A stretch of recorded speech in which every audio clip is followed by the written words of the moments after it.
In this video, I am about to explain the structure of a complete flower.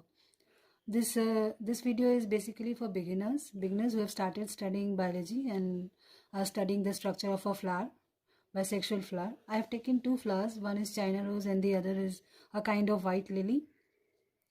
Now starting with a flower has a stalk. The stalk of the flower is known as pedicel and it contains four whorls. Four whorls, they are accordingly calyx, that is sepals. The second one is corolla, that is petals. The third one is androsium, the male reproductive part, and the fourth one is gynoecium, that is the female reproductive part of the flower. Now coming to China rose, it is red in color. The portion that is below the calyx, this is also calyx like, this is known as apicalyx, but you don't have to study it right now. For class 6 students, this is not in the syllabus. You can do it yourself. Take out the calyx like this. Calyx is basically green and it may contain a number of units. Here it is 5. Okay, and this flower also has a calyx, very delicate flower. This one.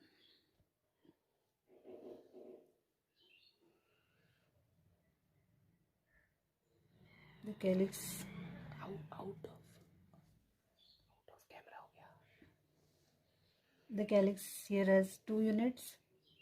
It's a kind of white lily. Okay, the calyx are green in color and they are basically photosynthetic, and they have one more function, important function, that is they protect the flower when it is in its bud state. Okay, now the second whorl, the first whorl goes like this, calyx. Now second whorl is the corolla or petals. The petals of a flower are generally colored to attract the insects for pollination. Here we have 5 units of petals in China rose. Okay, and this white lily also has 5 petals. All are joined. Okay, it's very delicate, will break off easily, soft and delicate. This is the calyx, corolla, colored corolla, attracts insects for pollination, large showy.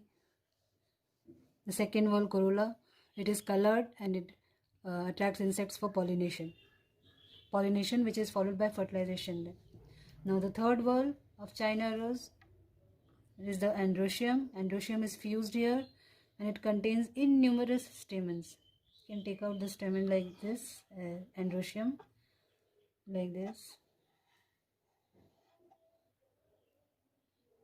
This is the androsium of China rose.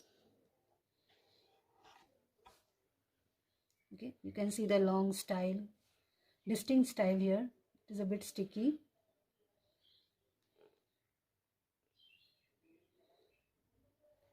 To do it very carefully, otherwise it breaks off easily. So I have separated the androsium from the gynoecium, and this androsium here is fused with the gynoecium, and you can see innumerable stamens or the units of androsium in this stalk. If you pick out one single unit of the stamen, then you can see the yellow anther and the red filament here. Okay, now what does the anther contain? The anther contains pollen grains that are the ultimate unit of reproduction in plants. This is the stamen with an anther and a filament. Now the fourth whorl is the gynoecium or the female reproductive part. The female reproductive part has 3 portions here. Again, there are 5 units in stigma also. Sticky stigma, long style, and the basal portion is the ovary. The ovary is here inside, and inside the ovary there are ovules present.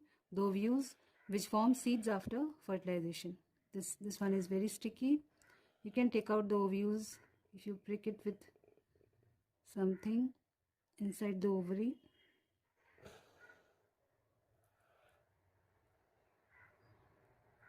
Yeah, this one. These yellow small ball like structures here, these are the ovules. The ovules, see, now it is clear. The ovules inside the ovary.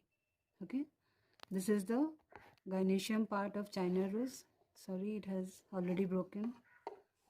Okay, and in this flower also you can see all the parts. The sepals, very delicate. Here the male reproductive part, that is the androsium, has only two stamens you can see here. This one and this one. These two are stamens of this flower. It's a kind of white lily. Only two stamens are present here. Okay, light yellow colored anther and a long filament you can see here. Unlike the China rose, the filament here is quite long. Okay, this is also the androsium part of another flower. Now here also you can see a distinct gynoecium part, the stigma on top, the long style, and the basal ovary.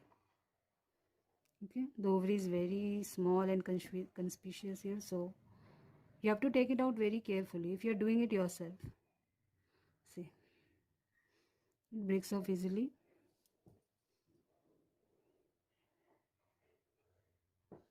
Already broken.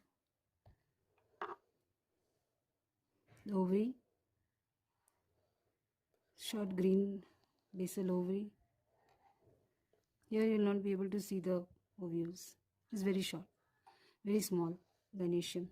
Compared to China rose, this is too small, so you will not be able to see the ovules. Okay, this is the gynoecium part, the female reproductive part. This is the stigma, where ultimately after fertilization the pollen grains land, the anther land on the stigma, and the pollen grains form long pollen tube that reaches the ovary to fertilize it, and after fertilization the fruit is formed.